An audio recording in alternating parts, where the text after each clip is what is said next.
Hello and welcome to this week's episode of Future of XYZ. I'm super excited about this one. We are talking about a subject that's quite fascinating and quite majestic, the future of Mount Everest.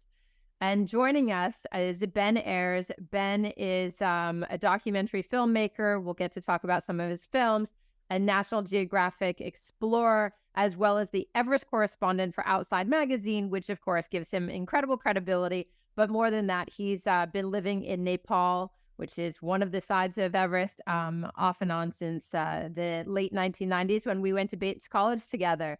Ben, thanks so much for joining us at Future of XYZ. Oh, it's my pleasure. It's nice to be reconnected after so many years. It is indeed. Well, you've been doing super interesting work since then. It's rather awe-inspiring, as is the mountain we're speaking about. I want to start, as I always start these episodes, with, grounding in what are we talking about. And in this case, I'd love you to describe Mount Everest to us.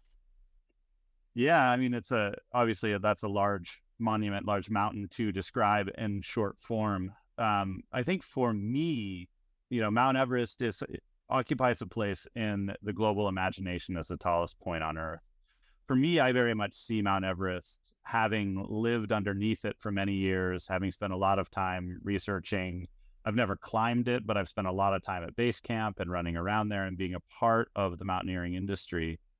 I see it actually as a cultural icon. I see it in the context of the Sherpa community and the people who live around it. And in that regard, it takes on many different dimensions than just a peak that you try to get to the top to. I mean, the Mount Everest has a number of local names that are less popular. The Tibetan name for it and the name, the Sherpa name for it is Cholmalungma, which is goddess, mother of the earth. And there's a Nepali name for it, Sagarmatha, the goddess mother of the ocean. So for the local perspective, they actually see it as a god or one of many mountain gods in the area, and something that's worthy of reverence and that protects the people there. So I see it in all of those dimensions. I also see it as being sort of this totem, as a Westerner. It also, I understand it as this totem for ambition and in a way almost a metaphor for human aspiration and, dare I say, human ego. It's certainly a magnet for a certain type of climber and a certain type of person. And it's a fascinating lens into human nature, especially if you're there during the climbing season in April and May. Well, it's a wonderful point of view that's both scientific as the highest point above sea level on our planet, as well as obviously all the spiritual kind of background behind it. I think one of the interesting things, and my very first internship when we were still at Bates was at the Museum of Tech in San Jose, California, and our launch event actually, Tenzing Norgay was there. Which is amazing, because Tenzing Norgay was the Tibetan Sherpa who climbed with Sir Edmund Hillary, a New Zealander, an explorer, back in May of 1953, when they were the first to officially to summit Mount Everest. Obviously, many people had tried prior, and hundreds and thousands have gone since, but they were the very first to summit. There is so much that goes into being able to climb, even to base camp, much less to summit. In really short order, just to, again, kind of give us a lay of the land before we dive into the future of Mount Everest, what does it take to climb Everest? Well, so what it takes to climb Everest now in 2023 is very different than what it took for Tenzing and Sir Ed, back in 1953, or even the earlier expeditions. We're coming up on the 100th year anniversary of Mallory and Irvine, which was a British expedition on the north side. And these two climbers disappeared heading for the summit in June of 1924. So there's a long history of climbing on the mountain. Those early expeditions embody, I think, what we all think of with Mount Everest, where they were months walk away from medical care. There was no helicopter rescue. There was no espresso at base camp. They were the true embodiment, I think, of adventure. That adventure did have sort of a colonial aspect to it, which we'll set aside for now.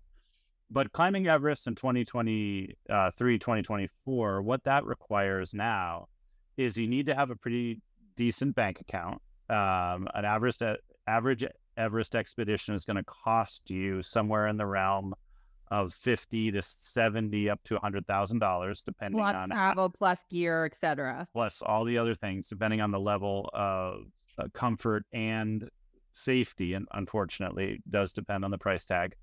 And then what it requires is basically, you sign up with an expedition operator who ideally, most of the operators, do have requirements. You have to show some mountaineering experience. You can't be totally green.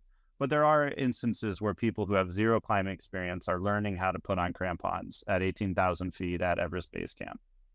And basically, the way the mountain works now is there's very, very few. I mean, literally, maybe one person a year will try to do a route that's different than the conventional route.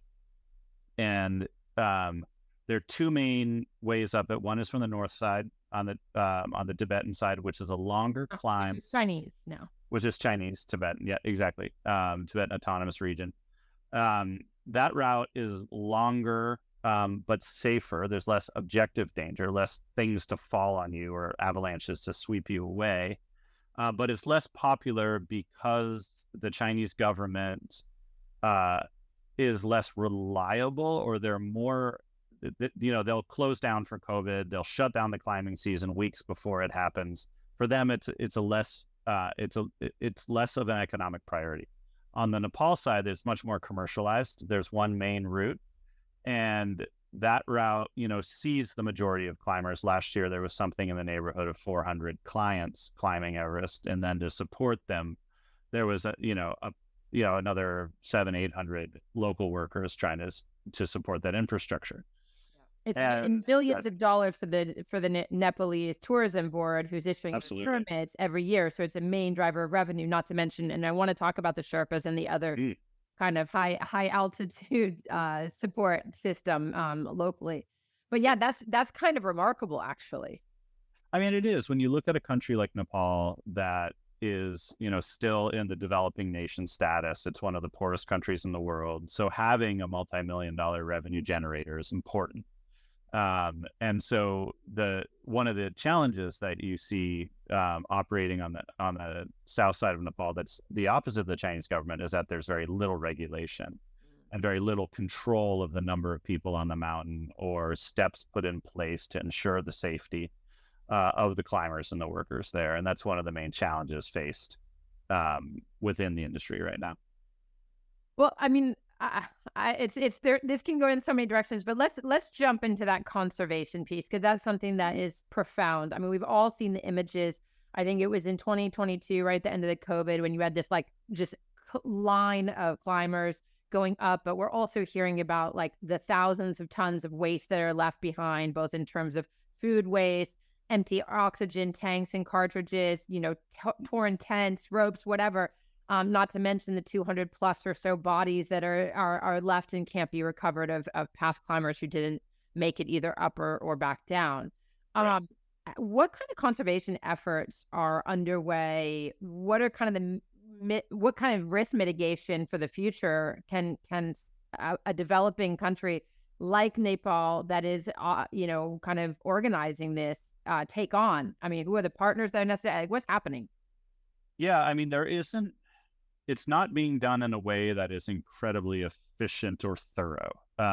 What's happening is most of the cleanup efforts on the mountain are happening through sort of volunteer efforts. Certain expeditions go up with a mandate. We're doing an Everest cleanup. Every year there's a few people who are doing an Everest cleanup expedition.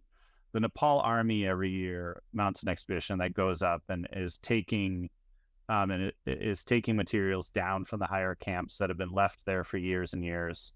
And what that does is actually it pays the Sherpa workers who are carrying oxygen, tents, food, supplies up, but coming down empty. Then they get paid to bring stuff down off the mountain. And then there's a group also at base camp called the Sagarmatha Pollution Control Committee. It's a local NGO. And they're weighing the amount of gear an expedition's bringing in. They're weighing the amount that they're bringing out to make sure that people aren't leaving their trash on the mountain. But it's not a perfect system. And the reason that, Nepal Everest gets this reputation of being, quote, the world's highest trash dump, unquote, it's just that the simple fact is it's very hard to exist, even with all the technology now, all the fixed ropes, all the high flow oxygen systems. So you're still at 8,000 meters. Every cell in your body is trying to convince you to go down and not die. It's so difficult to operate and function at that height. You just don't have the energy to pack up your tent and take it down with you. You don't necessarily have the energy to pick up the empty oxygen canister. It's basically like Everest's peak is actually in the stratosphere. We're out of the atmosphere now. Correct. We're in the stratosphere. So actually you're at what, I don't know what it is, a third or something of like the normal oxygen levels that we have. Yeah. Yeah, exactly. And so, it's called above 8,000 meters is called the death zone because sort of technically speaking, you just start dying when you get to that altitude. And basically, you reach the summit and then you have to get back down to lower altitude before your body turns hypoxic. And, with oxygen systems, you can sort of effectively, I'm simplifying this, but like lower that altitude by supplementing the oxygen that you're taking in.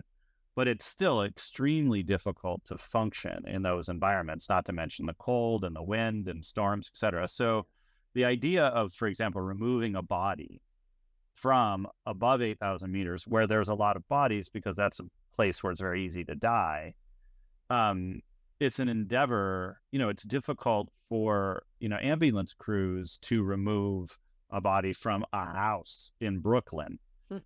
If you can imagine trying to do that from 26,000 feet, it gives you an idea of why that trash accumulates there. So it takes a superhuman effort, and I don't say that lightly, to actually do those cleanup campaigns. And that's why it's so difficult to actually effectively clean that up. And then you have climate change, which is melting a lot of the ice and a lot of the glaciers and the snow that's been up on Everest, which is actually uncovering generations of stuff. Almost 100 years, basically. Yeah, exactly. Yeah. It's wild. I mean, you're besides the work that you do at Outside Magazine and Nat Geo, you also you founded, when you went after college, a nonprofit that was really helping the Sherpa community. You took on executive directorship at another nonprofit that's working in local communities, really to kind of help build up some of the infrastructure and build a better future. I mean, let's talk about the Sherpas for a second, and not only perhaps the Sherpas. Obviously, historically the Sherpas are the indigenous tribe that lived closest to Everest on the Nepalese side, but there are now many indigenous and peoples who are helping in this effort because it's so popular and becomes so commercialized, and there's money to be made where there isn't necessarily elsewhere. I mean, you're a storyteller. You've directed and produced a number of films based on the trust that you've built within these communities of telling stories. What is it like to be both witness to the change that's happening, as well as to kind of be the white voice that gets to amplify and hopefully empower these less, more marginalized voices, I guess I'd say, but who are so intricately linked to this ecosystem of adventuring, for lack of a better word? Yeah, totally. I mean, I think, what's it like? It's exhilarating and confusing, in the sense that I think it's very easy and I mentioned earlier, sort of, the original expeditions were actually, very explicitly colonial. These were run by colonial governments. The first ascent of Everest, and exactly, Yeah, exactly. The first ascent of Everest was in the same week as, I think, Queen Elizabeth's coronation, right? And it was very much seen as this triumph of the very much the apex of the British Empire. And so those were the origins of it. What you have now is somewhat of an economic colonialism, where I think a lot of people come to Nepal, and the economy there is a service economy. And you have this idea, that a lot of people get confused by the word Sherpa. Is it a job title or is it a last name? And in many extent, it's both. The ethnic Sherpa people have lived in the Everest region for hundreds and hundreds of years. But there is this idea that Westerners have of the happy, helpful, strong, or Sherpa that's going to carry your stuff. And like, there's tons of companies out there like, oh, I'm your business Sherpa. Right. I'm your what They people use completely that. appropriated. It's like Kleenex. It's a brand. Exactly. And the reason I bring that up is that there is something that's intoxicating for foreigners when you travel to a place like Nepal, where your life is at risk and there's people who are incredibly spiritual, who are happy, who are capable, and who work really cheap for you. And it's intoxicating. And people suddenly sort of feel a certain sense of agency there that can actually distract you from seeing what's really happening and being a good listener. And so I guess to answer your question, for me, having lived my whole adult life in Nepal, 25 years now, and have been a storyteller and have been someone who's been trying to be a part of helping contribute positively to life in Nepal, it's you have to unpack a lot of your own biases and your own privilege. And it's been an honor and a privilege for me to be able to do that there. And I think what it is, it's taught me to be just really a good listener and to try to keep a lot of my own opinions out of it. And when you can start to do that, and when you can start to win trust of people, as I mentioned earlier, of all these different ways of looking at Mount Everest, a very fascinating world starts to emerge. And I've been very, very fortunate. And that's why I'm still there, is that there's an infinite amount of learning and discovery that happens within something as simple, perhaps, as Mount Everest. You actually can find all of the stories of human nature and all the stories of the history of the world can be seen within that microcosm. And it's a great honor to be a part of that. And I'm very grateful for Nepali culture and all of, the people in Nepal who have so openly shared that with me over the years. It's quite remarkable. And I know your third film is coming out in January of 2024. So in just a couple of months from now, it's called The Snow Leopard Sisters. But your first, I won't get into all your films because it's not really material, but the first one was in fact a really kind of, you won dozens of independent film awards. You actually qualified in the short film category for an Academy Award. It's quite a feat. And I think it speaks largely to what you're talking about, which is this ability to listen and translate and amplify voices that aren't necessarily otherwise heard. And that was called The Last Honey Hunter, about a Nepalese honey hunter who seeks out this hallucinogenic honey, I guess, on the cliff sides. And there's this fabulous picture of you guys that anyone can Google, like hanging in bee suits, like from the ropes, the climbing ropes with cameras. It's quite remarkable. I think I bring this up because there is an adventuring spirit in all of what you're talking about, whether we're talking about Everest, whether we're talking about living in Nepal, whether we're talking about storytelling with indigenous people, or, hanging from the cliffside in a bee suit with cameras. All of this is true.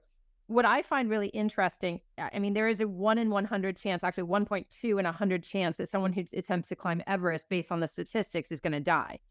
People are putting themselves at risk every time they do it. And as Tenzing Norgay's son said recently, it's incredibly irresponsible for these people who are learning at base camp to put crampons on, right? They're not qualified, let's call it, and it puts lots of other people at risk too. That said, there are people who are not just mountaineering on this mountain anymore. There are base jumpers, there are skiers, there are snowboards. People have now done this, and there seems to be this expanding adventure ethos. The Nepali woman actually who has gone and tried to attempt to climb all 14 of the world's tallest peaks in 7 months. I think you've I don't know whether you worked on that film or whether you just know that film, but it's 14 Peaks is telling the story of this kind of ambition. You spoke to it before, this ego, this ambition, this kind of almost commercial drive to adventure. Paragliding. I just think about all the things of crazy people, and I love the extreme sports thing, but it's kind of hard for me to wrap my head around. But again, there is an impact of these kinds of statistics and these kind of pushing the envelope experiences, both on the industry, on the nation that hosts it, as well as obviously coming back to that local community. Sure. How does this kind of sense of, you're an outdoors guy. You've done all sorts of different cool things in your lifetime. And I think your ethos has always been about adventure and outdoors. How do you reconcile these kinds of almost contrary ideas of like pushing for ego and recognition versus kind of the beauty and majesty of being able to conquer the outdoors. Well, and that is the paradox of the modern climbing industry, and and I guess of the climbing industry in general. I think there's a heroism that we see in these noble, slightly suicidal people who push themselves to the extreme limits to accomplish something that is ultimately pointless. You get to the top of Everest, you have to go right back down to where you started and right back to your house in, Vermont, and resume your normal life. And the summit is apparently only the size of like a dining room table, like barely 6 people can stand there at the same time. Yeah, and it's not pleasant. It's not like you're going to get there and sunbathe, right? It's suffering, and anybody who high altitude mountaineering is just extended suffering. It's not fun in like a beach vacation kind of way. It's what we call type 2 fun, right? Which is fun after you're done. You look back on it and you think, God, and that's all ego. And what the paradox that I'm referring to is that our world idolizes people who do these things, but then of course, as our world grows smaller, these things become safer, they become more accessible, and people then either push the envelope. So what used to be climbing Everest used to be when only a few people could ever have raised the money and gone through, and the expeditions used to take months and months and months, and you'd have 400 Sherpas for one Everest expedition just carrying stuff up to base camp, and then it was these army like assaults, and now climbing Everest for the real egoists isn't enough, and now the game is climbing all 14 8,000 meter peaks, made popular by this British Nepali Nims Purja and this Netflix film 14 Peaks. And now, he did it in just over 6 months. Kristen Harila, a Norwegian woman who from the beginning said, I am not a climber. She is a paying client. She paid somebody to create the logistics for her to break that record in just over 3 months. That just happened, right? That just happened. Yeah. And then she said, I'm never going to climb again. And she's moving on to, public speaking and other things. But we have this idea, but the commercialization and the commodification of adventure has, to some extent, undermined the very thing that created that idea. And it's all about business. If you look at it, what's happening. And so what's happening in the mountaineering industry now in a nutshell is that people still hold these proud, original adventures in their mind. But the reality is you're having cappuccino and cheese pizza at Everest Base Camp in a heated tent while you're waiting for an army of Sherpas to fix the ropes up. If you die on Mount Everest right now, you're not necessarily dying because you're not a good outdoorsman or mountaineer. You're dying because you're in a line on a fixed rope, and the people in front of you may not be capable enough to move forward, and you're stuck.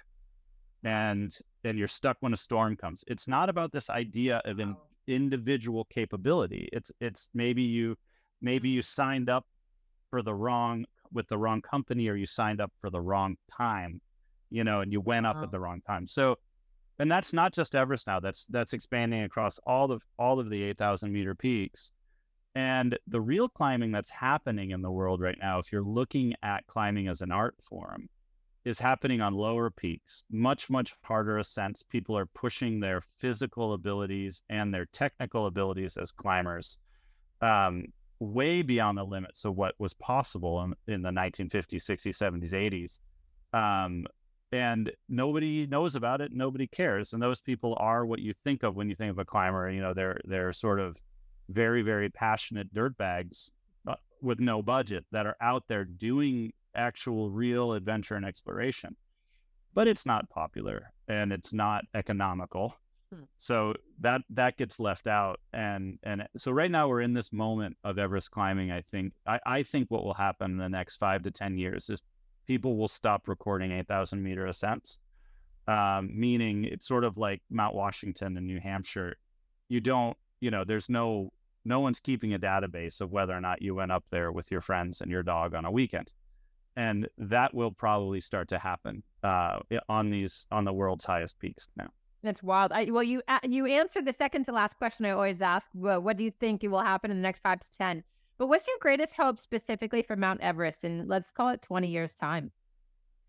I'm gonna short circuit your question. I'm gonna talk about the next few years. One of the hopes that I have for Mount Everest is that what you're starting to see now in the industry is it used to be an industry dominated by white climbers and Western expedition operators. They were the only ones who had the know-how and the wherewithal to be on the mountain. Over the past 10 years, that's totally shifted. And the Nepali climbers that learned from the Westerners are now running the industry. And actually, that's what's allowed those 14 peak ascents to happen, because they've been innovating and finding ways to get people to the top faster, more safely. And while some people say, oh, it's not climbing, it's not ethical, like one of the new techniques that came out this year is they're actually helicoptering Sherpa climbers to higher camps, and they rappel down to fix the ropes. Way safer. Everyone gets to the top. Their clients get what they paid for. But then there's a bunch of old white people that are grumpy because it didn't go from the top to the bottom. Which is true, which isn't, I don't know.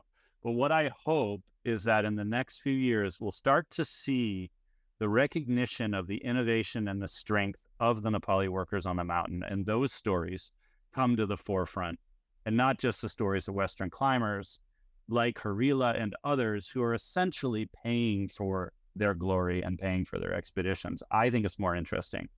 And I think that there are really amazing stories about the people actually who are working to make all that possible.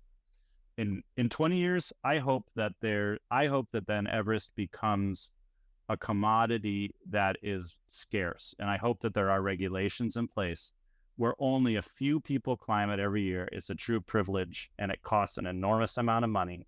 So it still has the same economic impact for the communities that it does now. Ben Ayers, explorer, adventurer, documentary filmmaker, humanitarian. Thanks so much. And Bobcat alumni. Thank you. Go Bobcats. Go Bobcats. Thank you so much for joining us today on Future of XYZ for a really fascinating and wide-ranging conversation about the future of Mount Everest. Thanks, Lisa. It was a great pleasure. For everyone watching and listening, thank you. If you are watching, you can find us anywhere you get your favorite podcasts as well. And if you are listening and didn't know you can watch, please visit our presenting partner, Rhode Island PBS, at ripbs.org/XYZ. You can check out all of our season 4, meaning 2023 episodes. And you can also follow us on Instagram at Future of XYZ. We look forward to seeing you in 2 weeks' time. Ben Ayers, thank you again for joining us. Thanks a lot. Take care.